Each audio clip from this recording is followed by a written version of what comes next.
Shanghai, concrete jungle where dreams are made of. There's nothing you can't do.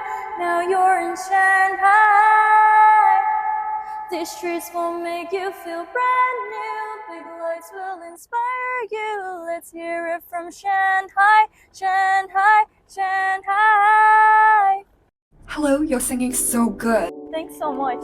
I practice singing here every weekend. The view here at the Bund is amazing. Yeah, the view's amazing and your voice makes it even better. What got you into singing? I'll show you my inspiration.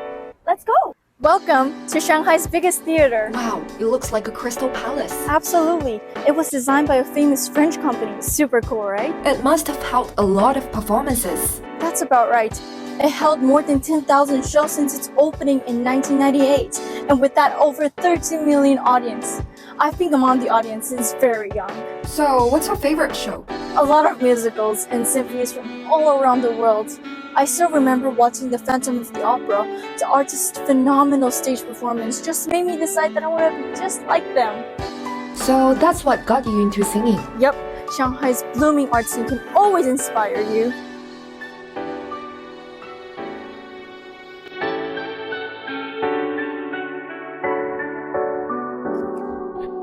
Come get inspired in Shanghai.